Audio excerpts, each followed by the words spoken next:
So Trump is pissed with Diddy, guys. He has come out to do an interview. He was asked about Diddy, and he says that, he's half innocent. I don't even know what that means. But he goes on to talk about the fact that he's really upset that when he was running for office, Diddy was not a fan. And so therefore, he's holding on to this. It's quite obvious that if Trump wanted to pardon this individual, he would easily have done so by now, or attempt to have done so, especially after the sentencing and stuff. But he says that Diddy is only half innocent and that he's really upset by the claims and remarks that Diddy made, which I assume now he is regretting. He should have kept that relationship intact because it would have benefited him in this moment of time.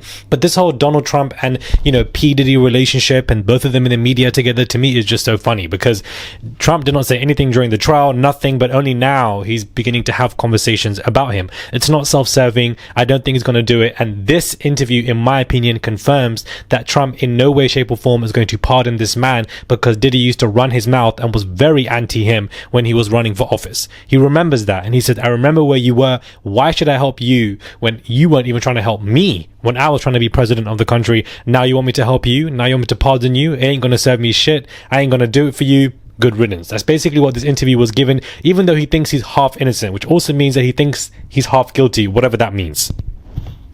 Hey guys, it's Murad Morali. Hopefully you guys are all doing well today. Coming to you from Amsterdam, Netherlands. I'm here with some friends.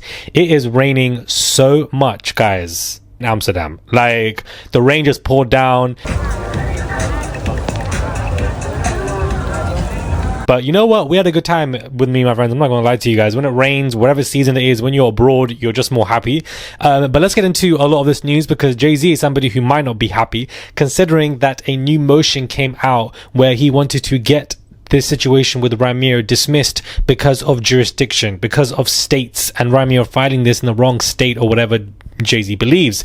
Well, it's been, a new motion has come out via the judge where he has denied this. The judge has come forward and has said that they have denied that this should be dismissed because of a jurisdiction issue, and then also wants Jay-Z's team to explain why they feel that Ramir must pay attorney fees. Ramir is representing himself. He ain't got nobody else but himself. And earlier, a couple of days ago, he did address everything as to why things were dismissed. And although it does look a bit mischievous from his side, and we should be naive and question both sides, I do obviously believe that, certain ulterior other motives are definitely going to be at play when it comes to this conversation with Ramir and Jay-Z. I don't believe it's just between them two. I believe certain people are moving things, executives and etc., causing more of a difficult issue for Ramir. But this is good news for him, for the fact that, Jay-Z's lost this dismissal, and just like he lost the defamation dismissal against Busby, he's losing this jurisdiction dismissal, and now he has to explain. And of course, Alex Spiro is there. He's going to write another 500 pages. He's going to come through and explain why attorney fees must be paid and etc. And then we'll see where it goes on from there. Remember, there still is a Jay-Z Busby case that is still active in a different state in the US that is still ongoing. And we need to keep tabs on that, because that has not wrapped up as of right now. But at the same time, this Ramir and Jay-Z stuff, not good news for Jay-Z.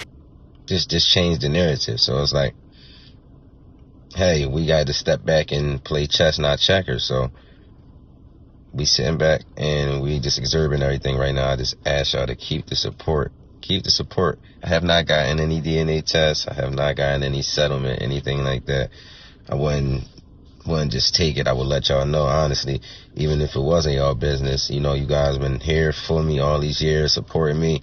I wouldn't dare just run away with no money or nothing like that. So, no, that's not what it is. But as I said before, y'all, just keep your eyes open. This is bigger than me. This was never just about me.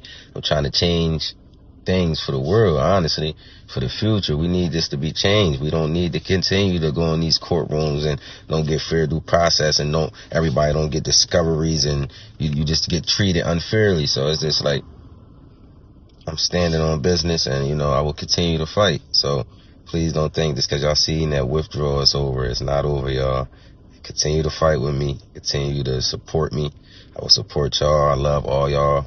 And let's just keep moving forward. Let's just do that. That's all we can do, right? Can't sit there and dwell on nothing. As y'all said, I got a family. I got to take care of my family. I'm grown. That's what I do. So it's like, I don't sit there and complain about too much. Try not to complain at all. But what I'm saying is, I really appreciate all y'all love and support, and it's not over.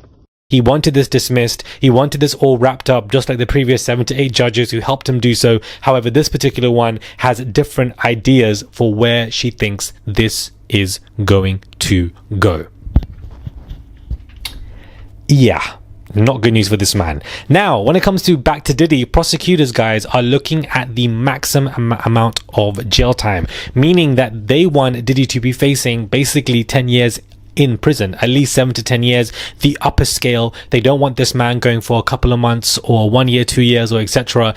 And Judge Arun could put him down for maximum amount. He could lock him away for a very long time, because it's not only Judge Arun that is looking at this, but there's other judges as well with Arun that are going to be looking at this conversation, going back and forth and, you know, questioning everything, not just the acquittal of the RICO, everything. So prosecution, that's what they're seeking. And although they didn't get everything in the initial trial, something tells me that this man is going to be sentenced for an amount that is going to shock us. We don't know what that amount's going to be, but whatever it's going to be, it's going to be far longer than we initially expected. And this is what prosecution are seeking, which means that Diddy still has a pretty big uphill fight.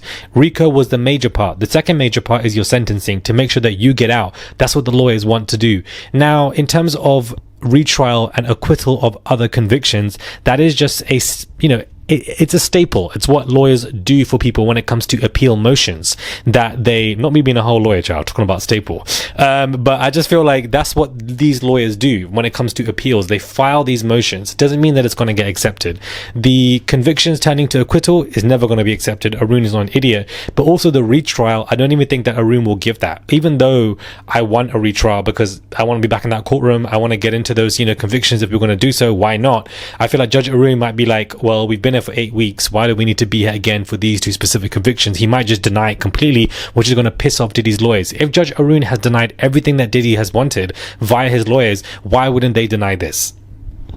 I know for some of you guys, your interest in the Diddy stuff has peaked. For me, it hasn't, because none of this is wrapped up yet. When this man is sentenced on October, then we can dead this whole situation and move on outside of the new civil lawsuits that might come our way. But as of right now, this P. Diddy trial, it has not wrapped up. It wraps up in October. Then I want to properly move on. I know some of you guys have moved on after the RICO stuff. I know that some of you guys are just irritated, piqued your interest and moved on, but we need to stay focused on this conversation, guys. We all do, because this ain't gonna wrap up until the sentencing, and as you can see, there's a lot of litigation that is still going on back and forth. Do let me know your thoughts are, guys, when it comes to this video. Do subscribe to the channel, comment down below, give this video a thumbs up. I would appreciate it. It's just one click to subscribe. That's all you guys have to do. Click that button and subscribe to the channel. It goes a long way. I really appreciate it. Send a tip if you guys wish to. That I also really do appreciate that. Every single day videos, no matter where I am, even though I'm in Amsterdam. Shout out to anybody of you who are in Amsterdam or in Holland. I'm filming this for you guys very late, but of course content needs to come out, guys. Subscribe, and I'll catch you guys soon for another video.